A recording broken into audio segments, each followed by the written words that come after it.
Hey, what's up, nerds? My name is Bubba, and I'm joined with my bestie in the whole wide Westie, Matty Wambier. Hello, everyone. And you are watching and or listening to Matt and Bubba in the morning. This is a Beard Bros joint. We're moving up. What do you think about that? I like it. Are we gonna get sued? We'll workshop. Maybe next time we'll try a different subheader. Well, we basically do, yeah. Hey, everyone. Thanks for hanging out with us. We only have a few more for this season. We have this week and then a couple more before the end of the month. We won't be here next Thursday because Bubba has a trip he's on. Yeah. I'm being bullied into going get here while you can. You're what? I'm being bullied into resting. Oh, and so rest. I thought you said operas. I'll take both, thank you.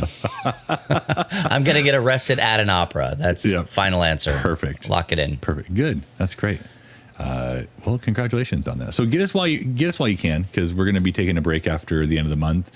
It's typically what we try to do most years. We will be off until August. Yep. June, July. Yeah, we'll be back in August. Just like, your kids are off. We're off, but we'll be back to school in August or so. Yeah, we're going to go. Absolutely. Frost, your time off was when you were sleeping. So if you squandered it, I don't took that one time off. The one, yeah, I remember. Yeah, it's on the calendar. But what we do here, if this is your first time or if it's been a minute, us, the Beard Bros, Matt and Bubba, we love to talk about tabletop experiences, right? Yeah. We like playing board games. We like playing card games. We like doing things where we create these really interesting moments with people as we're sitting across the table from them, or as we're wont to do, playing games online through Tabletopia or Board Game Arena or Tabletop Simulator, stuff like that. Wherever you like. Yeah. Or if you're just like, it's a thought experiment and you're just like saying words to each other, like D&D, right? So we're going to get to a lot of that stuff. But today we are doing 13 games for 6 or more players.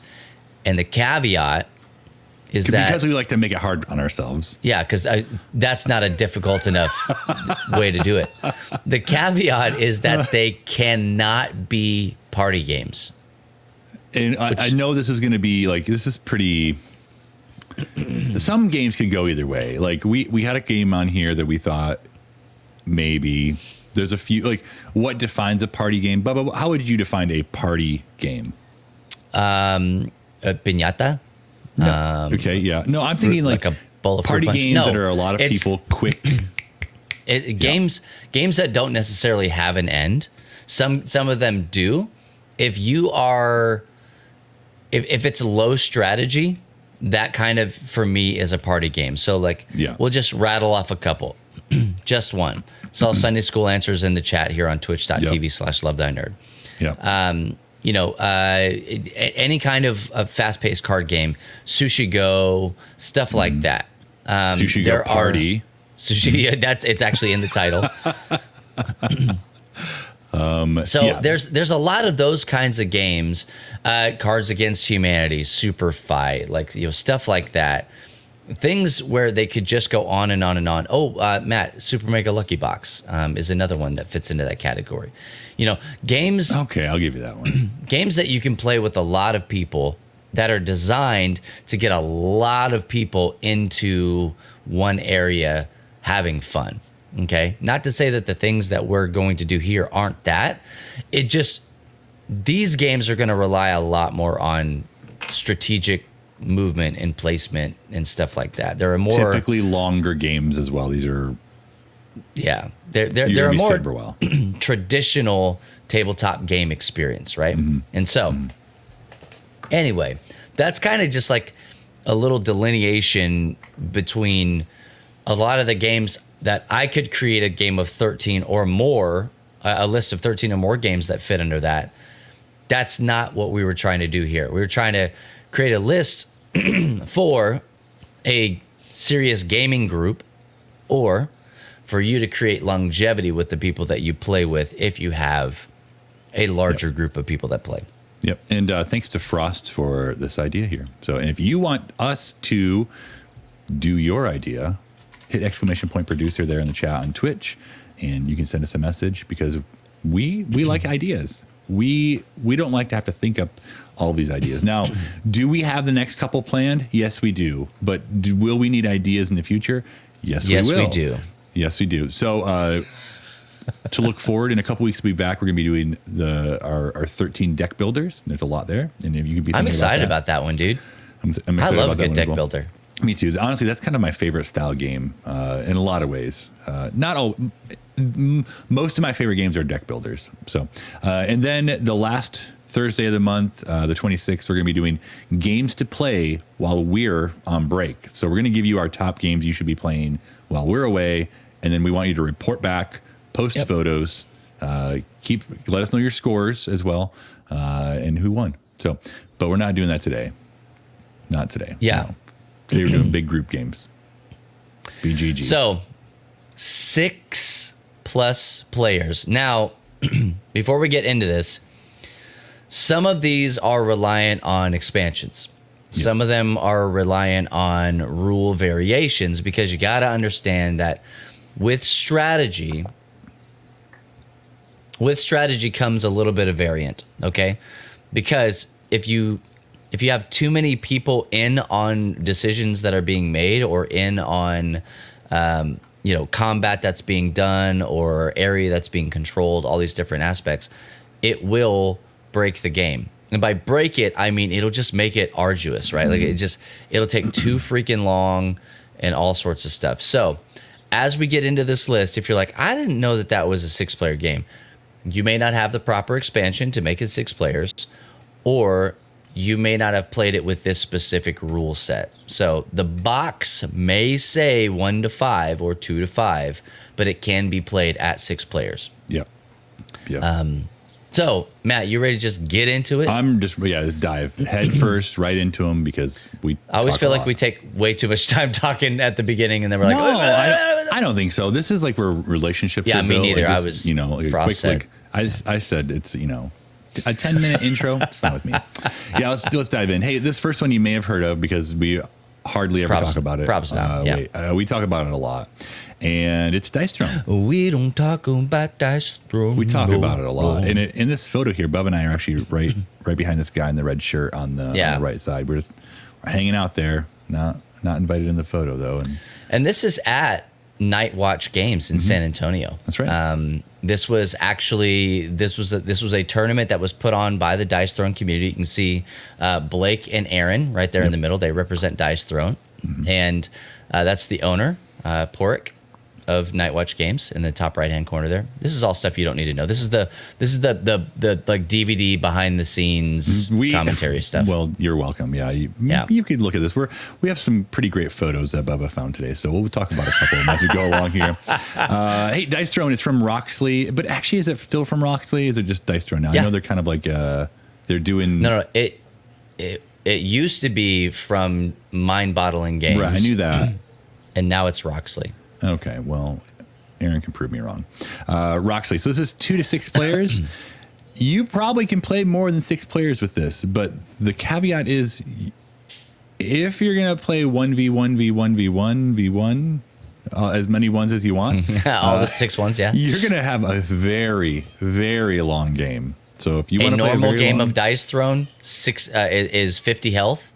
If you're playing with like King of the Hill rules, which means that you just kind of choose, even if you're playing a like dice roll, I still, like for targeting, I still would say don't play 50 health. No, play like 25. It takes a very long time. Now, the beauty of this right here, right, like this setup, this is something that they kind of devised on the spot for this tournament. And so what they ended up doing here was, they said it was actually a 2v2 tournament. Okay, so they were doing doubles, and they had 3 teams that made it to the finals. And so what they ended up doing was basically a 3-player tournament, but they did it in doubles. So each player had their own character, but they shared a health pool. Okay, so you didn't have to kill both characters off if one of your teammates got targeted, if your teammate got targeted, you both lost shared health. So it worked. If they were surprised at how well it actually probably worked. Should explain a little bit what the game is for those of you who don't know. We do talk a lot about this because we like these people. Yahtzee style rolling. You're battling each other with the dice rolls. Each of your dice roll combinations, hopefully, will result in a power that you can use against your opponent, inflicting damage. The person you're hitting, your character you're hitting, also has a defensive role. There's cards that you play to upgrade. There's cards to alter dice. Think Yahtzee meets Magic the Gathering, I would say. Honestly, like lots of different characters to choose from. There's a Marvel set coming out here. Well, the Kickstarter is going to be fulfilling here next month, so I'm looking forward to that. It had better or we riot. We're going to riot. So this is one of our top games, and we talk about it a lot. So we don't want to like go ad nauseum on it, but you should play it and you should get it. That's what I'll say. We love this game. And I like this game is going to be on a lot of lists, period, for us because it's fantastic and it's accessible and it's actually pretty cheap as far as components and not like the components aren't cheap, but like for what you get in the box, it's good. Plays good at 2 players. There's an adventure, like dungeon crawler version of the game, but the base game can be played. I would say 6 is like pushing I've played with more. Oh, someone's going to start mowing outside just as we're starting here. Thank you. That's perfect. Yeah. So that's Dice Throne from Roxley. It is 2 to 6 players. More is fine if you want a long game. Man, but I just 20 to 40 minutes ish. Ages 8+. My 4-year-old, now 5-year-old, can play this game if you just kind of help with. Can you roll dice? Yep. You might have to help a little bit beyond that, but super fun game. We just love it so much. Cool. That's Dice Throne. Next one up, Mysterium from, Asmodee. Probably others, but Asmodee. Yeah, I think Asmodee has it now. Spooky. This is 2 to 7 players. 40. I found this funny. This game is 42 minutes long. That's what the website said. No more, no less. 42 minutes. So I'm going to guess between 40 and an hour, like right in there. It's on a timer, and that's kind of what they're saying is like. It's on a timer, but you're probably going to spend more time if you go over, the game disappears. It's gone. It's like a ghost. Yeah. So this one is, I guess the best way to describe it would be grown-up Clue. Yeah. Where you have someone the final who died. form of Clue. Yeah. You have a ghost or a spirit who is trying to give everyone clues about how they were murdered and where they were murdered. So they're trying to give you like what? They give you cards or they give you, I can't remember how that works exactly. Yeah, so the person the person behind the shield plays the ghost. And you can kind of see it in the picture, but you probably don't understand it if you've never played it. Excuse me. So you've got those cards, and on those cards you can see them in front of everybody. They're basically gobbledygook, right? They're very pretty paintings about a lot of different things and scenes, and you're trying to use those cards to help people understand things about what you're trying to get that specific player to learn about your death. Yeah. And so this game comes on my highly recommended list, like big time. Thank you, April Lynn, for teaching it to us because it freaking blew my mind. But it is a cooperative game. Yes. So it plays up to 6 of you on one side and then 1 person on the other. So it's like a 7-person max game. You can play it at 6, but I think it does its best work at 7. And so yeah, you definitely want more people in this one because it's cooperative. So you have a timer, but everybody can talk about things. Like if I'm done, I figured mine out. I can reach over and I can help somebody else discover things in their painting. Some people might not like that though. They're gonna love it though. You're gonna love it. Yeah, if you like, honestly, the art is beautiful. The game is pretty fun play, man. Straightforward. It says ages 10+. That's probably about right, honestly. Just because some of the clues can be a little tricky. That if you only have limited stuff to give. So, Yeah. Also depends on just how soon you want to have the discussion about mortality with your children. And so, Spooky. So that is Mysterium, and yeah. super great. Now this next one, we spoke on last week, I think, probably last week. Yep. The Reckoners. This game is from Nuavu Games, 1 to 6 players, 60 to 100 minutes, and its ages 13 plus. In this game, you take the role as the Reckoners, and you're going against. Go on. Yeah, go ahead. You're going against Steelheart. You're working together. Steelheart is trash in the city. He's sending out all of his lower villain heroes. They have a name. I can't remember what they're called right now. Lackeys, chumps. And they're powers. Losers. They have their own superpowers. Like I don't remember what they're called either. Epics. Soups. Epics. They're called epics. There we go. Got it. So this is based on a book by Brandon Sanderson. In the book and as well in the game, people on the Earth got superpowers, but everyone who got superpowers turned evil. So.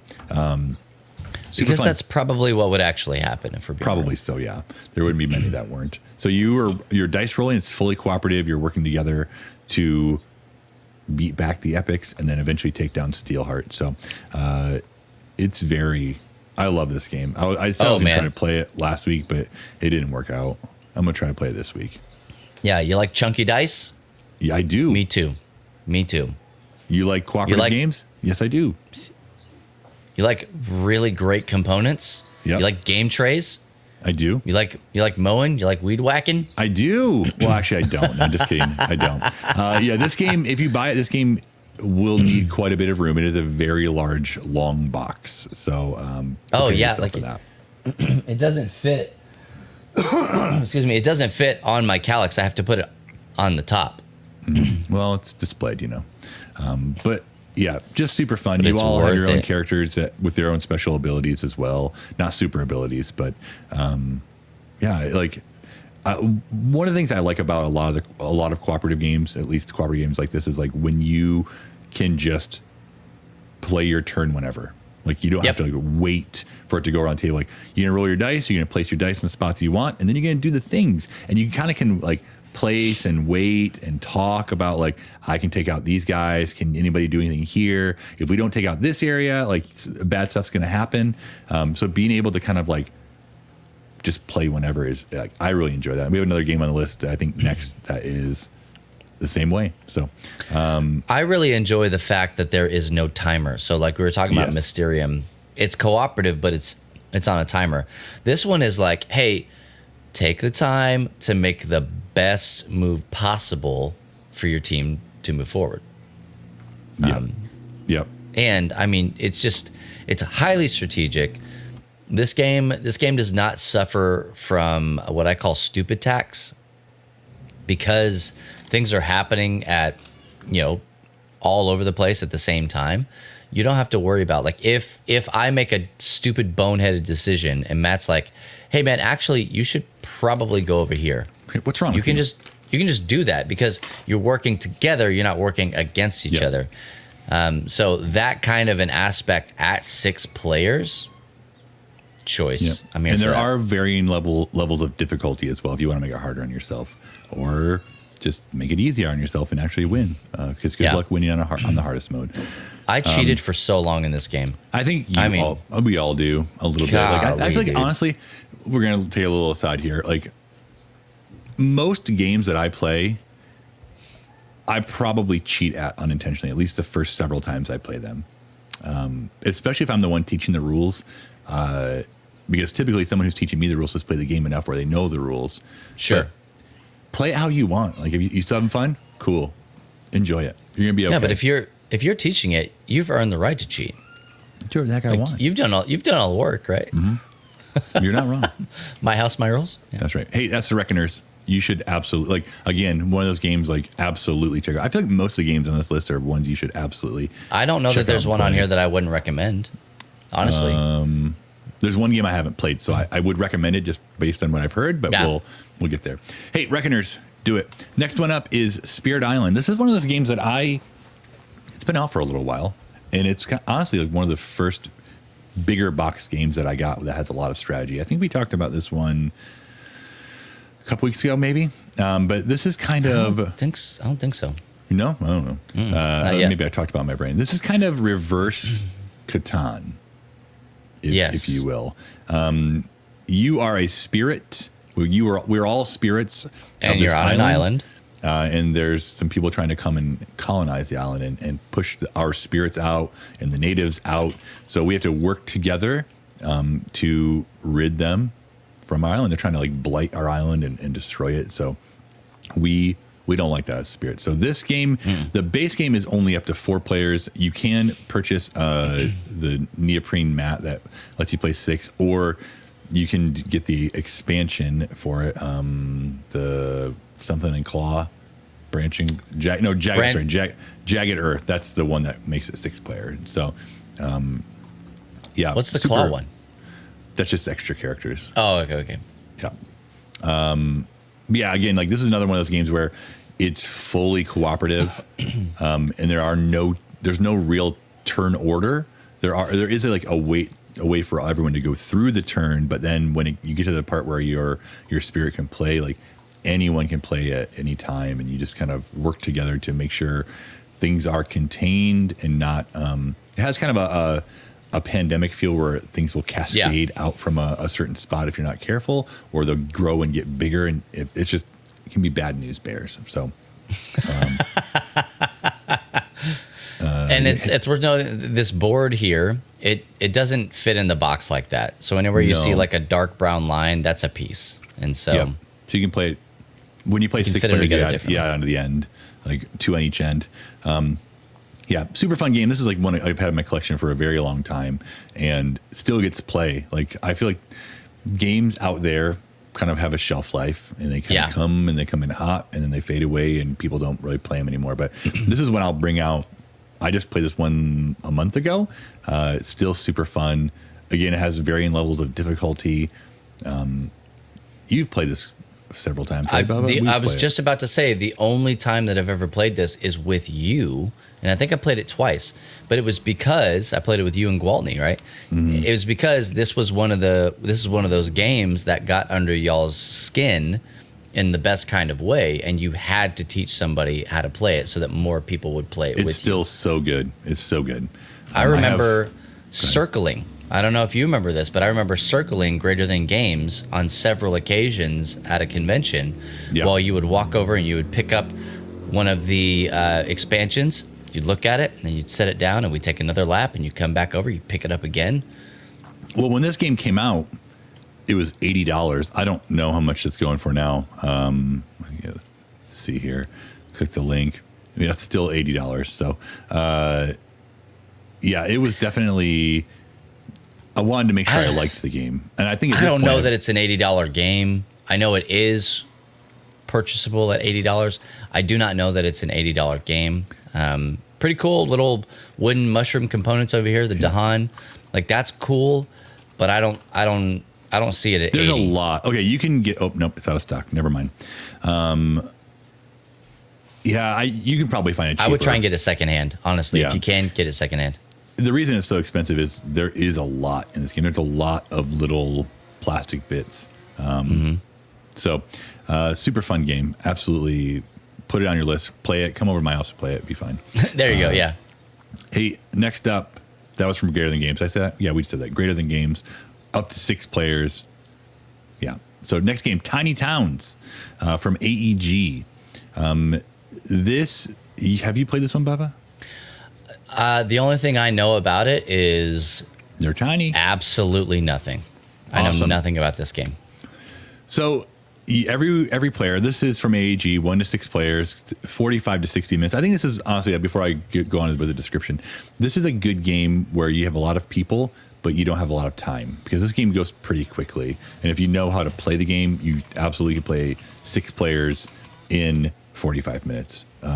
So really fun. So in the middle of the board there, you can see all those cards around there. If you make that certain pattern with cubes on your board, you then replace those cubes with one of those structures. So there's like churches, there's cottages, there's other houses, and each of them give you points based on if you have them on your board. So on your turn, you choose glass or brick or steel. There's other things too. You choose one, and whatever you choose, everyone has to choose and put on their board. So you're trying to make these certain patterns to replace and put on houses. And as soon as you can't place any more resources on your board, you're done, and everyone else kind of keeps going. So typically everyone will get most of their board filled up. Whatever space doesn't have a house on it at the end of the game, you'll receive minus victory points. So you want to make sure you fill up as much as you possibly can. Interesting. Yeah, it's like super, like, it's fun. It's frustrating. But like, no, I don't need any more glass. Stop choosing that, because people they have what they're going for and what their board needs, but you're like going to be overloaded on glass in no time. So okay, so like if I chose glass, everybody picks up a glass everyone and has to pick place that up and it. put on the board. Yep. Interesting. Yep. So then it just goes around the table, and then you choose yours, and everyone else chooses that same one. Yeah. So you can see with more players, it's going to be a little bit more difficult. Typically what I try to do is copy someone else, at least for the first little bit. Like, oh, you're going for that, I'm going to go for that too. I'm going to keep going and make sure I'm getting some houses built. Because if I start trying to go off on my own, like, I'll probably not do well. So, yeah, this is definitely a good one. Yeah, Mike still said he won this on co-optional giveaway. We definitely played this on co-optional many moons ago. There are talks about bringing co-optional back after the season break. We'll see. It is a conversation that's being had. Yep. This kind of game I like because there is strategy involved in it, but it's not like, hey, look, I can't talk to you right now. I got to really focus and pay attention on what's happening here. Yeah, and that's what I really appreciate about it is like you can actually have real conversations while you're playing. You're just picking up a cube, putting it down, making sure you make that pattern. So absolutely I love that. Recommend it. Probably is not going for that much right now, right? No. You can have Luke's copy, yeah. Yeah, $31 hairs. Yeah, Mike's he'll give it to you. Just ask him. Yep, perfect. Maybe he'll play and you can win it from him. Yeah, Luke and Asia both like this game as well. Hey, so that's Tiny Towns. There is an expansion for it, but you don't need it. I have it. It adds just a little bit more to it. Different buildings to get and different, just more stuff. So you don't need it. Cool. Hey, next is D&D from Wizards of the Coast. You may have heard of this little D&D from your brain. That's what look it's at all from. these people. They're very happy. And just replace D&D with whatever tabletop, whatever you want. Like Tidal Blades has a D&D-esque, like a tabletop RPG that they're coming out with. Sentinels of the Multiverse has one. Oh, yeah, that's right. Sentinels of Earth Prime, that's another one that came out. There's, I think Root has an RPG. Like there are a lot, just basically anything that you want to do. You take the system that you enjoy playing with, or you borrow one, or whatever, and then you can just make the story up as you go. Yep. So we won't spend too much time on this because there are lots, and you all probably know D&D. And if you want to know more about D&D, join our Discord. We have loads of nerds there who want to talk about D&D. I've played quite a bit, but they know way more than I do. I will say that my son and his friends are doing a campaign. They meet weekly, and Avon's the DM, and there are 9 of them playing. 9 other characters. I was like, that's too many. A lot. It's a lot. But I was like, do you want to like break it up and do like half and half? But they didn't. Like, they were like, we're going to try it and see how it goes. And so far, so good. They're having like a ton of fun. So like you can play this game with a lot of people. It's just how much time you have. So they play for about an hour and a half every week, which is great. So, and if D&D is something that you're not familiar with, or if like creative storytelling in an interactive environment, which is what this is not something that you're familiar with, watch videos. Like honestly, it's just this picture that you're looking at here on Twitch is Critical Role. All right, they're very famous D&D players, which what a time to be alive for that to be a phrase that we can use.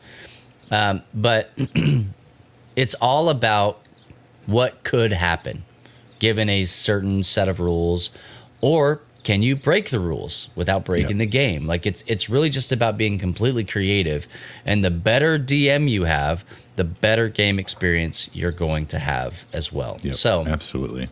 If you are a super creative person and you want to be able to get people together to play,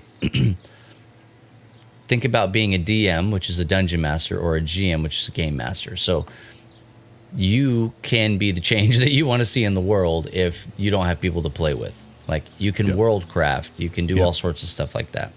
Yep. Definitely can do basically anything you want in a game of D&D. And yes, Luke, that is the game where they train the dragon.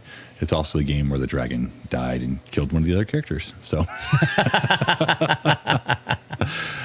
or a bear master of it if it's Honey Heist. Exactly. And look, seriously, in our Discord and in our communities, we have a lot of people who are D&D enthusiasts or tabletop RPG enthusiasts. So if we did a lot of streaming stuff. Booze Clues here in chat, he just got done doing a lot of how-to. We're talking about doing stuff like that, maybe for LTN Con or upcoming arcade events. We have D&D specific events that we're going to be doing by themselves as their own arcade event, because it's that popular in nerd culture in our community right now. So if you've never played, you can hop in on a one shot and learn it and figure it out, see if it's for you. It may be and it may not be, and that's okay. But this is probably the most accessible 6+ player game. Yes. Out there. 6 as many people as you want to play. So you can probably find the starter set for it even cheaper than that. I found it for $5 on Amazon one time.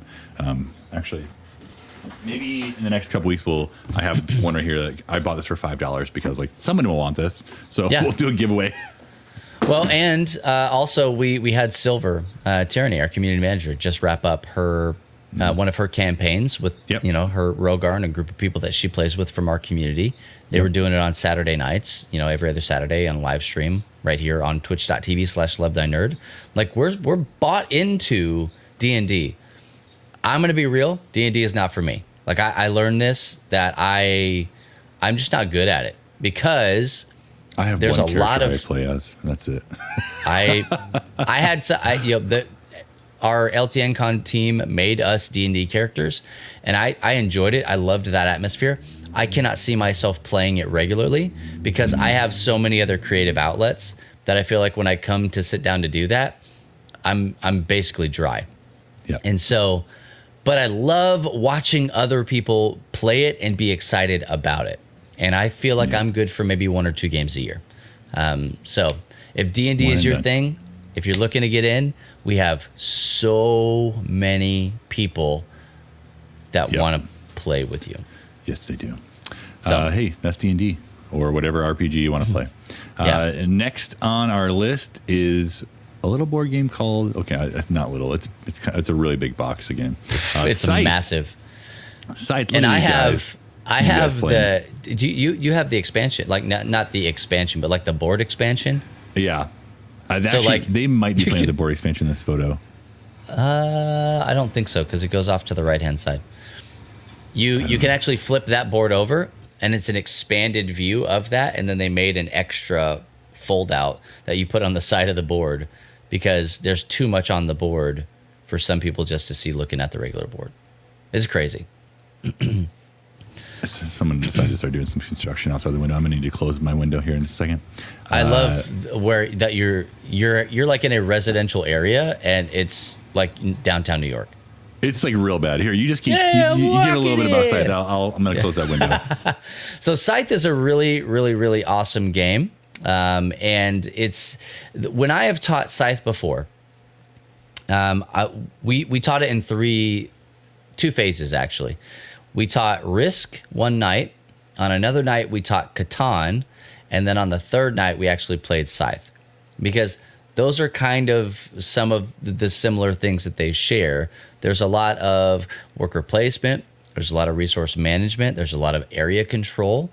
And so Risk kind of helps with that area control and worker placement stuff. And then Catan helps you with the resource management and also the hex tiles that kind of, fit together. You can't see it in this, but that's how each of the zones are broken up, is in the hex tiles. And so, like, you have variable player powers, obviously, and then you also have what can be the most confusing rondel style action system that I've seen in a game, where you have a top action that you can take and a bottom action, and you can upgrade if you're able. That's the thing. Yeah. If you have to take a top action. That's the thing. Okay, you have to take the top action. You can take a bottom action. If you take the bottom action, I believe you also have to take the top action. There's a lot of things involved in it, but you just have to have the resources in order to play the bottom action. The whole point of the game is that you're like building these mechs, okay? And you're in, I think it's like Europe. Russia, Europe, like, yeah, that area. But it's like fictional. And you're trying to dominate other people. It's very conflict There's oriented. a factory in the middle of the board that everyone heard about, and everyone's racing to get there. So you're trying to advance your technologies in order to reach out. And Bubba said it was a confusing rondel style type board. This game and all the other Stonemaier games, like not all, most all of the Stonemaier games, all of them? I would say most all.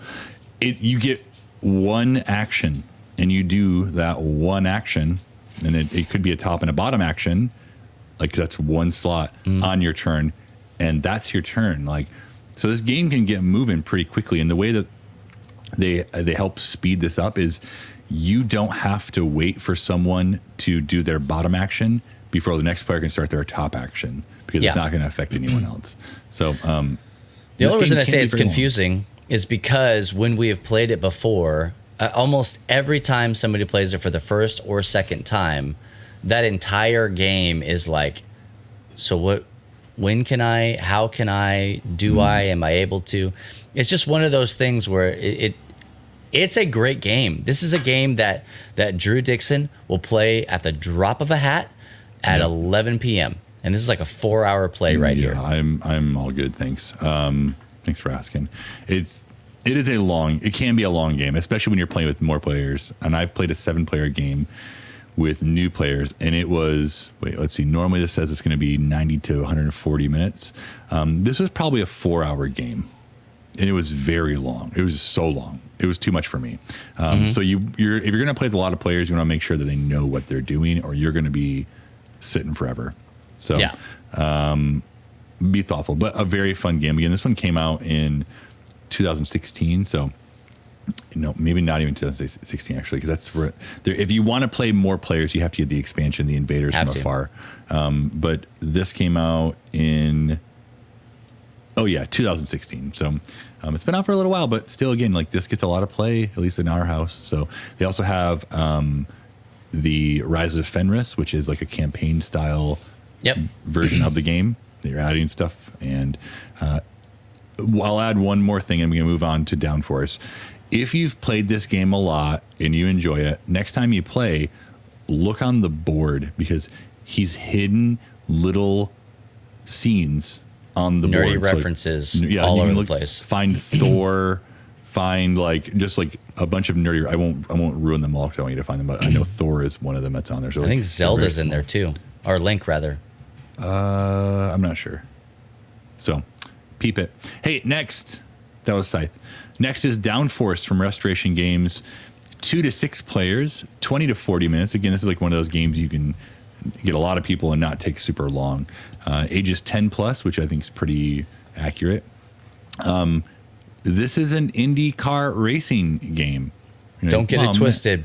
This game's fantastic. Exactly. I was like, oh man, well, I don't want IndyCar racing. Like, you want to play this game. Now, early on, you're going to be auctioning and or betting on purchasing one of these cars, and you want to get a car, but your car doesn't have to win the race.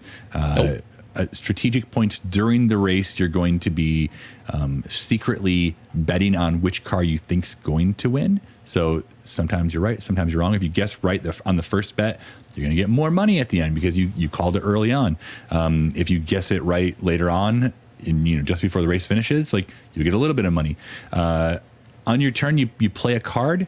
On that card, there are different colors with different numbers, kind of like on a bar. And then from the top to the bottom, you just kind of go in order. You move that color car that many spaces. Yep.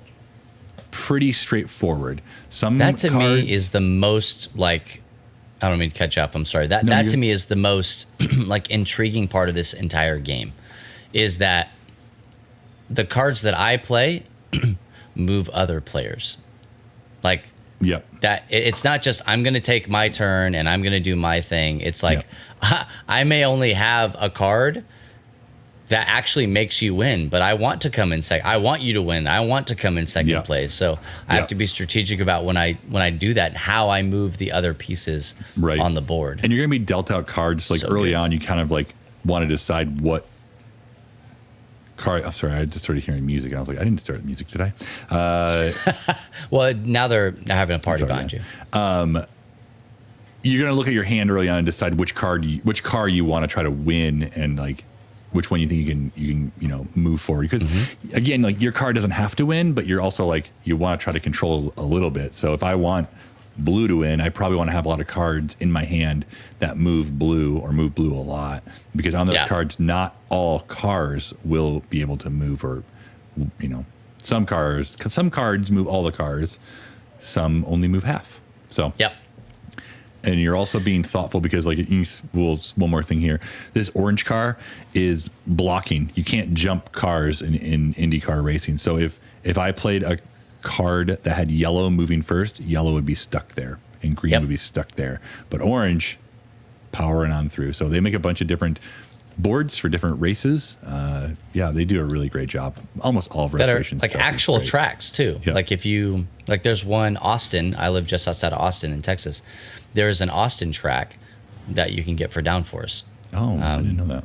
Yeah, it's just super cool. Like legit, really, really, really fun. And I think on Matt, correct me if I'm wrong, on the back side of it, it's street racing.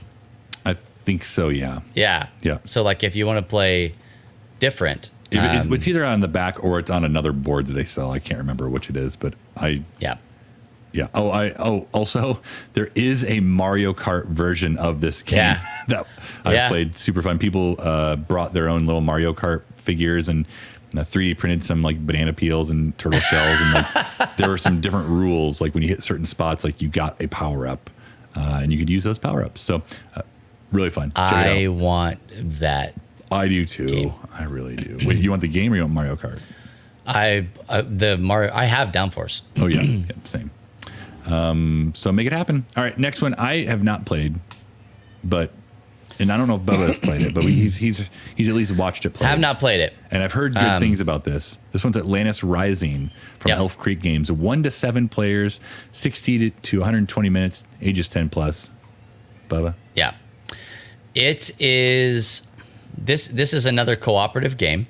Okay, and so what you're doing is you are actually like you're people on Atlantis, and the olden gods of Atlantis they have kind of turned on you, and they're trying to sink Atlantis, which we all know from history is what happened. I watched a lot of TikTok, so I know what happened to Atlantis. I remember. Yeah, but you have these 6 peninsulas. And each one of them is held together by 1, 2, 3, 4, 5 pieces that fit together like a puzzle. And as Atlantis starts to flood, those pieces start to go away. And so what happens is you lose the actions and the ability to place people on those spaces. It's really cool because it's cooperative in that there's no turns being taken. It's just like, hey, this is the phase that we're in. We're placing people. So it's got that worker placement. It also has resource management. You're collecting different things based on where you're placing people and how you're placing them and what you're rolling with the dice.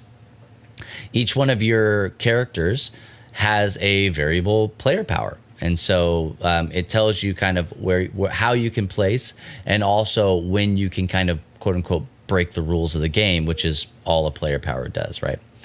So if you have played this game, you know a lot more about it than what I'm saying, but I can tell you this for a fact. every person that has played this game that I know loves it. Yep. Elf Creek Games did a fantastic job with this. I've seen it up close and personal. It's gorgeous. Yep. Like, it's one of those games you want to have just so you can maybe set it up and go, you like? Andy has it, but he hasn't even touched it yet. Nobody is surprised by that statement.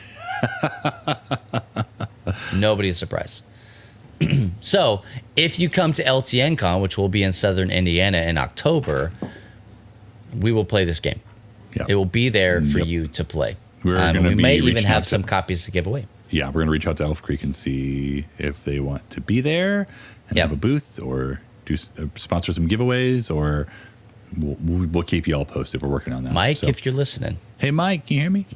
That's Atlantis Rising, Elf Creek Games. Yeah. Hey, next, Camel Up. This game's been around for, well, let's see here.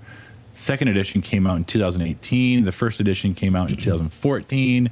Bubba has not played this game, but honestly, this is almost a classic game at this point because it's been around for a long time, and typically people have played this. When you are racing camels around the track, you're betting on the winner. It kind of sounds like Downforce, but with camels.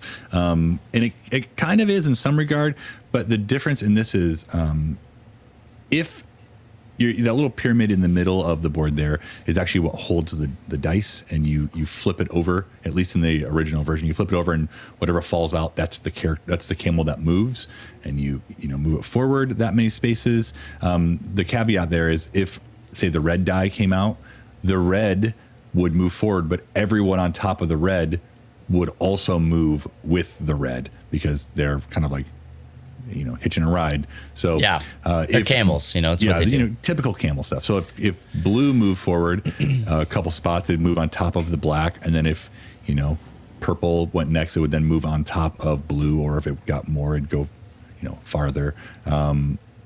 It's like a great game. I'm just excited to see a game set in the Moon Knight universe here. Well, they knew it was coming. Yeah. So the Conchu's in there. Definitely a fun game. It's from Eggert Spiel, and it's up to 8 players, 3 to 8 players. It's going to be 30 to 45 minutes. So honestly, this will be a pretty good game night one. Like if you have a game night and you have a lot of people come over. Ages 8 plus. You're just you're betting on who you think's going to win. And if you bet earlier on who you think's going to win, then you're going to win more. So same kind of deal. It's interesting. Downforce. I'm not a huge fan of like roll to move games. Honestly, I feel like at that point it's barely a game. But I think that the betting aspect changes that a little bit for me. Like it gives you some stake in the game, right? Mm-hmm. Is there a way to augment anything, or is it just you bet at the beginning, you roll and you go? I don't think. Can you remember? Like dice augmentation, like manipulating the dice. Is that what you mean? Or like I see there's a bunch of like cards and stuff over there. Those cards are who you think is going to, like, they're more points at the top, so you take them when you think you know who's going to win. You put it in front of you, I believe. So the top ones are going to be worth more points because it's kind of, you're gambling that you think blue's going to win early on. I gotcha. It really is a dice roll, but like it's not only that, like, because you're still trying to figure out who's going to win. Okay. So it's not just your camel. Gotcha. You're betting on the ponies here. You're betting on the ponies, yeah. Betting on the camel ponies. So you would like, being from Kentucky, you would like this. Yes, exactly. Hey, happy Derby, everybody. It's happening. All right, so it's Camel Up. You can probably find us almost anywhere. Caffeine, thanks for putting all the links in this morning. I really appreciate that. Yeah, man. You all are super great about keeping up on that. We don't ask you, but you're just step in, and I love it so much. Thank you. Hey, next is Point Salad from AEG, 2 to 6 players, 15 to 30 minutes. Again, like a real quick. We said there's a lot of long ones, and most of the games have been pretty long, but this is probably, I think this is the shortest one we put on there. Yeah, shortest one we put on here. A long margin, yeah. This is a set collection. You're making a salad. So you can see the green cards there. They have requirements, like they might say a point for every carrot, but minus 1 point for every onion. Yeah. So you're trying to, on your turn, you'll take 2 cards from the rows, and you're just trying to collect whatever combination you decide to go for. Like the replayability is pretty high just because it's going to change so much. On the back of each of those vegetables actually is more salad point cards. Like, Yep. so More it's combos. more combos. So pretty like quick, easy game. Just grabbing cards. You can always, if you grab another point card if you want to, and then later if you decide to go against, you can flip it over and take what's on the back instead, which is just another vegetable. Yeah, you can see in the top left and bottom right corners what vegetables on the other side of that. So if you decide, I don't want to go for even or odd, onion or cabbages because I'm not getting them, you just flip it over and get a carrot. Well, I like cabbages. So why? Yeah, no. I think honestly, legit, I was kind of lamenting the fact that this game is not in my house. It used to be, and then we gave it away. I think this, if you have a lot of people around, this is an easy game to get to table. It's fun. There's not, you're not going to sit around for 6 hours teaching the rules. Like you get this really game's quick. Up and running in 10 minutes. Yep. Or honestly, or less. Like really, it's a quick one. But absolutely worth it if you just want a game with a lot of players. It's like $20 or something like that. It's 14, maybe less. Yeah, okay, there you go. Yeah. So that's AEG's Point Salad, and make it happen. Hey, next up. Excuse me. Oh, big stretch. Somebody told me to stretch, right? Commissioned. Next up. There we go. Commissioned. These guys like it. What's up, everybody? Yeah, we got 4 out of 6 thumbs up here. Yeah. Well, one was drinking Snapple. Oh, it's true. Best on earth. Diet Snapple. Yeah. This is by our good friends over at Cara Games. And so big shout out to Kat and Pat Lysat. And we've talked about it before. This is Reverse Pandemic. And it has a lot to do with the theme being like you're spreading Christianity. So caveat, all right, full stop. It is a faith-based game, right? Talking about the spreading of Christianity. If you don't do religion or faith-based anything or whatever, honestly, that's totally fine. Yeah. This game still plays really well. It's still a historically accurate game. It kind of tells you what's going on in that period of time in that part of the world. Yeah. And how those things moved forward. And so I would say it's worth a shot. This is a highly strategic game, and you probably will lose. You probably will lose. The first time I played it, we got stuck in a local flood, and it killed everybody. I'm like, well, that was great. What a fun game that we just played. It's cool because the cards all have like the biblical spot they came from. So like, yep, it's really honestly, it's be a good game for homeschoolers. 100%. Or if you just want like a highly strategic, difficult game to play, and you don't care about the rest of it, this is still a very good game. Very well done. Yeah. And there's an expansion out for it. Commissioned The Call. You gonna find it? It's around here somewhere. I just cleaned up, which is always a dangerous because then things move. But what he's trying to show you is that our sticker, our logo. That's exactly what I was going to show him. Yep. Because LTN loves this game. This is 100% is an LTN loves this game. Yep. And so it's going to come highly recommended from us with no kickback. Like that's not how that seal works. This is just one that we enjoy and we think should live in your house. So yep, absolutely. And it does play 6 players and it's fantastic. Give it a shot. You may see this one as well at LTN Con, so prepare your bodies. You absolutely will. Yeah. All right. Hey, we're doing really well. Last on the list. This one's been around for a while as well. King of Tokyo. Now look at these guys. They're very happy to be there. We talked more about hole. We went down a rabbit hole of this photo here. We talked more about the photo than the game. Matt and I talked for probably 10 minutes about the photo. And there's a lot going on here. You can barely see the game. Just trying to figure it out. We found out that they're playing in Belarus, probably. Yeah. So Belarus is right next to Ukraine. Yeah. And there's just a lot going on in There's this a lot picture. going on here. I would personally not want to play the game on this tablecloth. It's wigging my eyes out. Yeah, I can't focus on it at all. No, but we're not here to talk about the photo. Not anymore, at least. This is King of Tokyo, and this game's been around since 2011. So Yeah, just turned 12 years old. 11 years old. This is a Yahtzee style roller where you can roll up to 3 times, save what you want. You're trying to be the monster to be in Tokyo. Really, the winner is either last monster standing or they achieve, I think, 20 victory points. I think so. It's been a little while. And you get victory points by being in Tokyo or doing certain actions, inflicting damage, things like that. I personally have the Dark Edition. Which if you're going to get King of Tokyo, I would recommend the Dark Edition. Yeah, I think they add a little bit. It's sexy.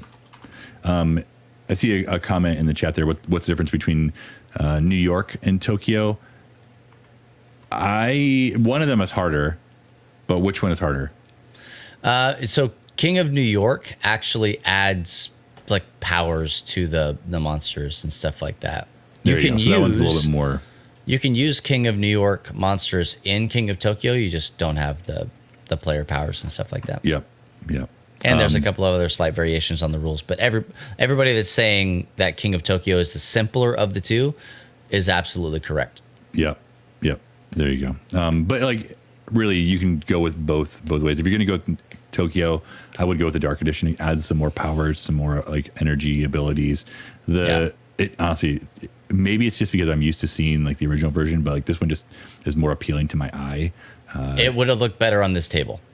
It would have looked a lot. You'd be able to see it on that table there. So we again, it's been around for a while. We keep bringing up these games that have been around for a while, but we're bringing you the games that stand the test of time. They're still fun. People will still enjoy them. Yeah, the evergreens. So I don't think we said it, but this is from Yellow. Yellow. IELLO. 2 to 6 players, 30 minutes, ages 8+. You could probably play with younger than that and be okay as long as your kids can roll dice. So you might have to help them a little bit.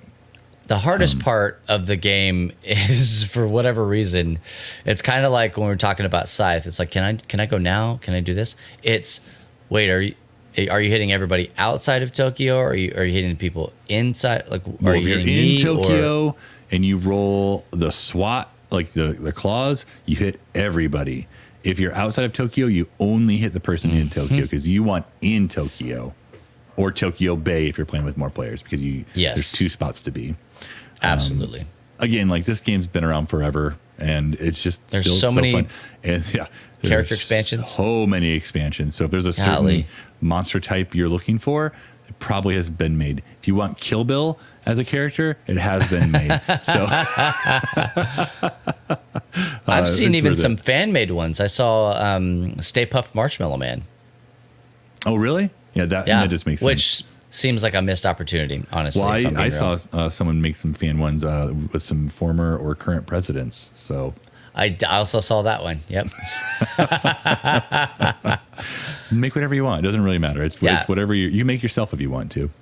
Oh my gosh. But we freaking killed it. We went through all 13 games in just about an hour. I'm gonna time to spare.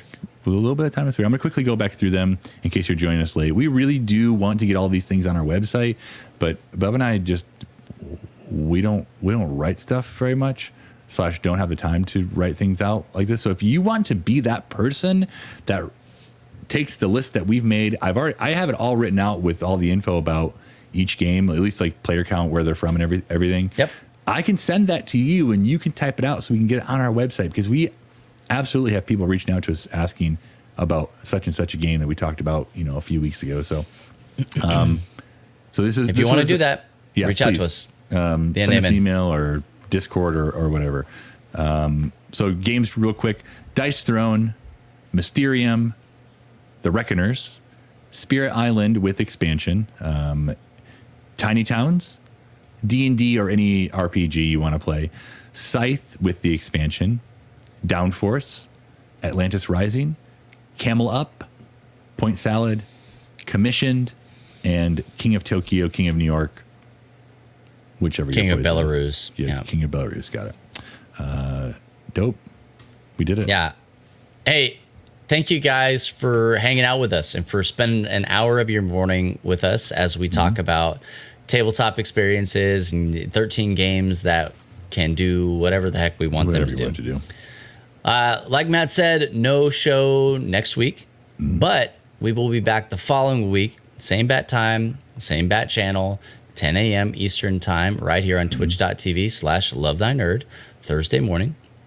And we want to hear from you guys. Sound off in the chat. Share this stuff with us. And we'll let you know ahead of time what those shows are going to be so that we can get your information. Like, what games do you feel should be in this list? And they'll help us inform them. We do not have to have played the game. Right. Next one is going to be Deck Builders. Deck Builders. So get your body ready for that. Yo. Reedy with those 5 gifties, man. Much appreciated. Appreciate that.